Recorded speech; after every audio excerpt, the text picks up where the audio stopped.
अस्सलाम वालेकुम नाज़रीन। आज हम देखेंगे कि लिस्ट क्या होती हैं एलिक्सर के अंदर। और यहाँ पर आप डॉक्यूमेंटेशन में मेंशन देख रहे हैं कि लिस्ट के साथ उसने ब्रैकेट्स में लिंक लिखा हुआ है। वो इसलिए कि हमारे पास जो लिस्ट होती हैं वो लिंक लिस्ट की तरह काम करती हैं, यानी कि जो एक इंडेक्स है वो नेक्स्ट इंडेक्स का जो पॉइंट है उसको होल्ड कर रहा होता है, पॉइंटर को। और लिंक लिस्ट लिखने के लिए आप स्क्वायर ब्रैकेट्स यूज़ करते हैं। अब ये सिंटैक्स जो है दूसरी लैंग्वेज से बिल्कुल डिफ़र करता है कि दूसरी लैंग्वेज में स्क्वायर के अंदर जब आप कोई चीज़ लिखते हैं तो वो अरेज कहलाती हैं, जो कि कंटीन्यूअस मेमोरी में होती हैं। लेकिन एलिक्सर के अंदर जब आप स्क्वायर ब्रैकेट्स के अंदर एक लिस्ट बनाते हैं तो वो लिंक लिस्ट की तरह काम कर रही होती हैं। जैसे यहाँ पर हमने एक लिस्ट बनाई जिसमें हमने डिफरेंट उसको वैल्यूज़ दी हैं, और इसमें कोई डाटा टाइप कोई ख़ास ज़रूरत नहीं होती कि आप किसी एक सेम ही डाटा टाइप की लिस्ट बना रहे हो। आप कोई भी जो है डेटा टाइप यूज़ कर सकते हैं किसी भी इंडेक्स के ऊपर। मैं यहाँ पर नंबर भी यूज़ किया है, बूलियन या एटम्स हैं, और स्ट्रिंग भी यूज़ किए हैं। तो आप कुछ भी जो है वो वैल्यूज़ इसको पास कर सकते हैं, क्योंकि ये लिंक लिस्ट है तो उसे कोई फ़र्क नहीं पड़ता कि नेक्स्ट इंडेक्स में क्या पड़ा हुआ, उसने सिर्फ पॉइंट करना होता है। ओके, और उसके अलावा अगर हमने किसी लिस्ट की जो है वो लेंथ चेक करनी होगी, उसमें कितने आइटम्स हैं, कितने इंडेक्सेस हैं, तो हमारे पास लेंथ का एक फंक्शन है ग्लोबली अवेलेबल।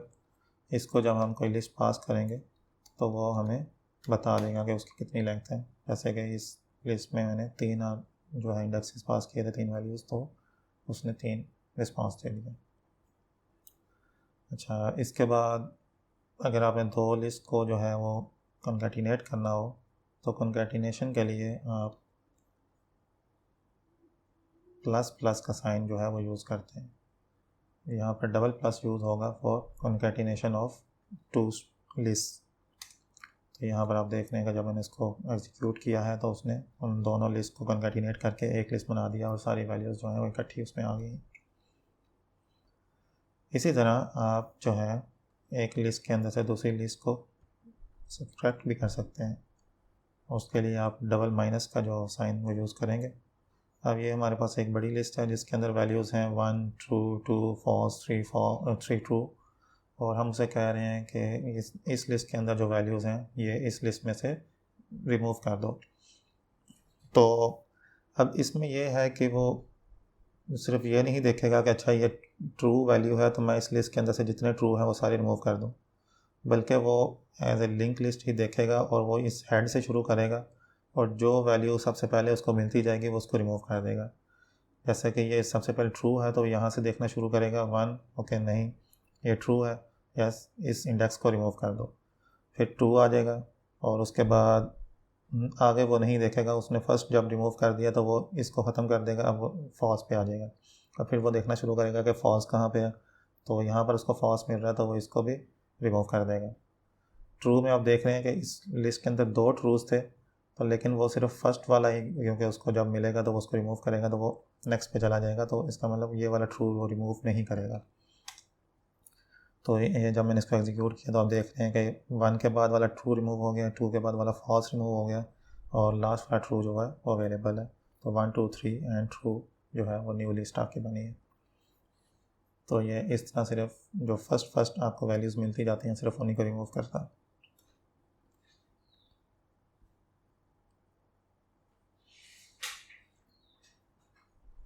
ओके, यहाँ पर लिखा हुआ है कि list operators never modify the existing list. इसका मतलब ये है कि अगर आप लिस्ट के ऊपर कोई ऑपरेशंस परफॉर्म करते हैं तो जो एग्जिस्टिंग लिस्ट है वो मॉडिफाई नहीं होती। यानी कि यहाँ पर मैं आपको एक लिस्ट बना के दिखाता हूँ एक वेरिएबल के अंदर, और इसमें मैंने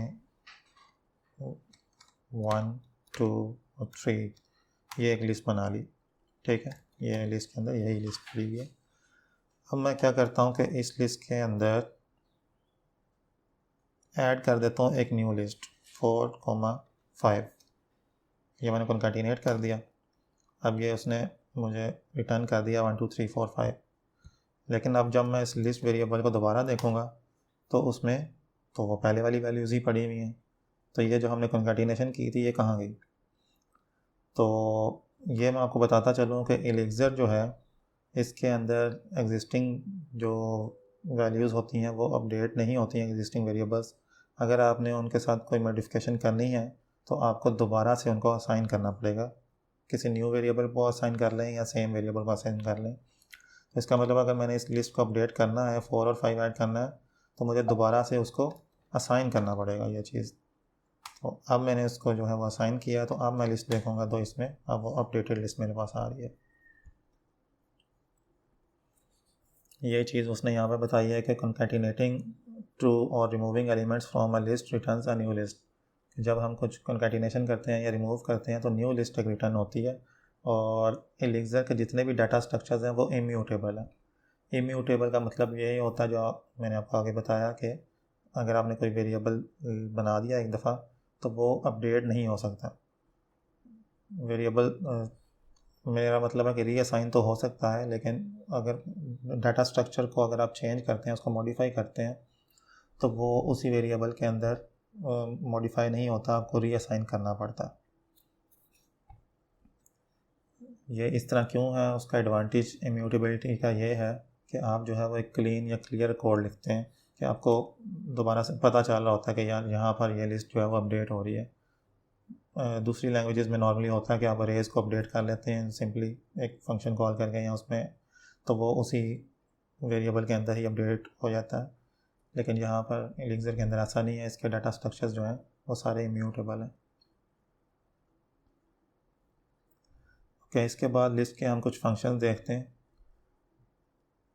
जैसे कि दोबारा यहाँ एक मैं लिस्ट बनाता हूँ 1 2 3, और क्योंकि ये लिंक लिस्ट है तो इसमें आपको पता है कि हर लिंक लिस्ट में हेड और टेल होते हैं। तो अगर हमने किसी भी लिस्ट का हेड निकालना हो तो हम hd का फंक्शन यूज़ करेंगे, hd का फंक्शन यूज़ करेंगे और उसमें लिस्ट पास करेंगे, तो वो जो है आपको उसका हेड रिटर्न कर देगा। और हेड हमेशा एक लिस्ट की स्टार्टिंग वैल्यू जो फर्स्ट इंडेक्स होता है वही हेड होता है। ओके, तो हमने अगर टेल लेनी हो तो फिर हम टी.एल का फंक्शन लिखेंगे और उसके अंदर हम अपनी लिस्ट पास करेंगे तो वो आपको टेल रिटर्न कर देगा। मतलब हेड को रिमूव करके उसके अलावा जितनी भी चीज़ें होंगी, जितने भी इंडेक्सेस होंगे वो एज ए टेल जो है आपको रिटर्न हो जाएंगे। ओके, अच्छा, ये हेड और टेल जो फंक्शन है इनको रिक्वायरमेंट है इनकी कि इनके अंदर कोई ना कोई वैल्यू ज़रूर हो। जैसे कि अगर मैं हेड के फंक्शन को एक एम्प्टी लिस्ट पास करता हूँ तो वो मुझे एरर दे देगा। एरर वो इसलिए देगा कि हेड का फंक्शन उसने ऑब्वियसली कोई हेड रिटर्न करना है, तो जब एम्प्टी लिस्ट होगी तो वो कौन सी वैल्यू निकाल के आपको देगा, तो वो आपको एरर देगा कि कम से कम कोई एक वैल्यू ज़रूर होनी चाहिए जिसको वो हेड बना सके। ठीक है, जैसे ये मैंने अब 3 रखी थी तो उसको उसने हेड बना दिया। सेम फॉर टेल, टेल को भी अगर आप एम्प्टी देंगे तो वो हेड कौन सा हेड निकाल के पीछे टेल बचाए, तो हेड ही नहीं था तो वो टेल कैसे निकाले, तो इसको भी कोई एक आर्गूमेंट ज़रूर होना चाहिए। तो अब ये देखें कि 3 मैंने पास किया था तो 3 तो हेड बन गया, तो उसके बाद पीछे जो है एम्प्टी लिस्ट आ जाती है, तो टेल ने एम्प्टी लिस्ट दे दी। तो ये याद रखिएगा कि हेड और टेल के ये जो फंक्शंस हैं इनको आप एम्प्टी लिस्ट नहीं दे सकते। अगर आप एम्प्टी लिस्ट देंगे तो वो एक एरर थ्रो करेंगे।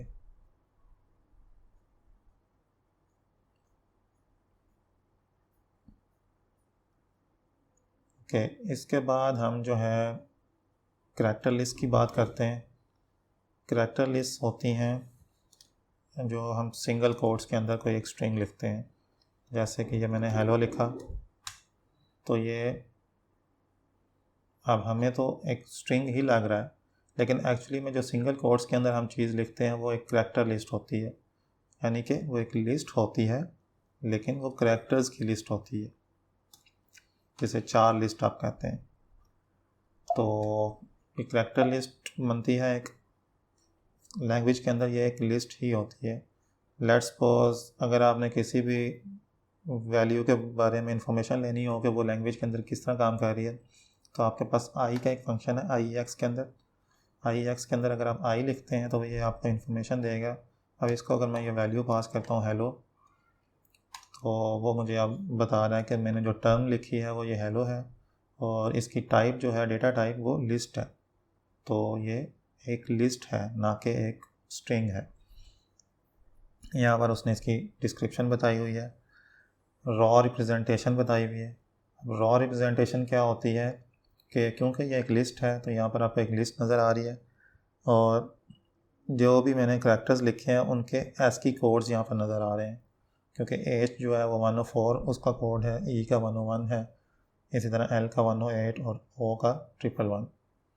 और साथ उसने रेफरेंस मॉड्यूल भी बताया हुआ है कि लिस्ट का मॉड्यूल जो है इसको यूज़ करते हुए आप इस टर्म के साथ अगर आपने कोई मैनिपुलेशन करनी हो तो वो आप कर सकते हैं।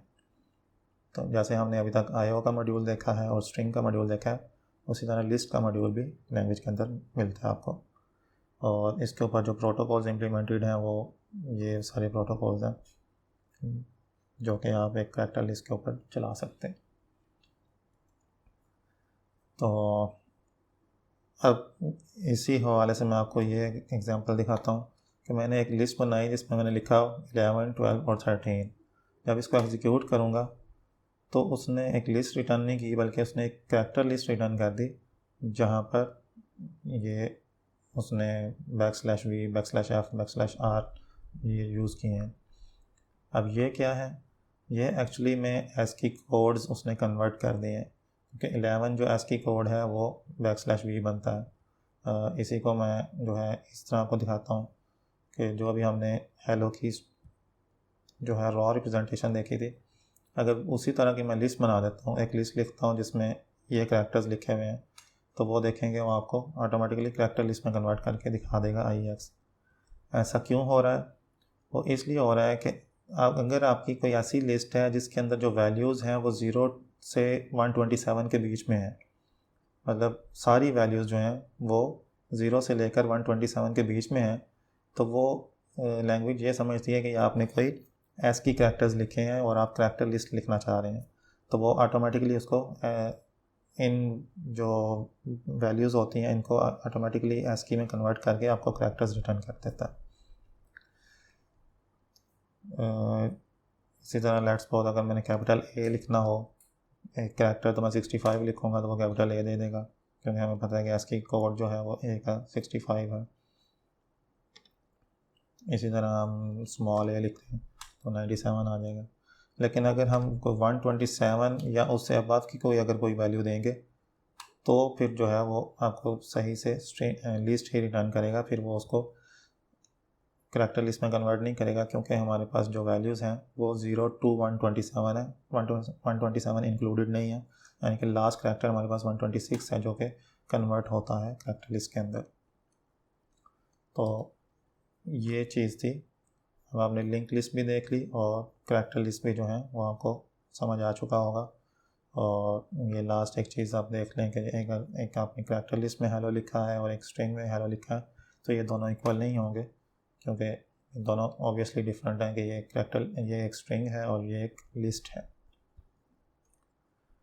ठीक है, चलें यहाँ पर वीडियो को ख़त्म कर रहे हैं। नेक्स्ट हम टुपल्स के देखेंगे कि ये क्या चीज़ है।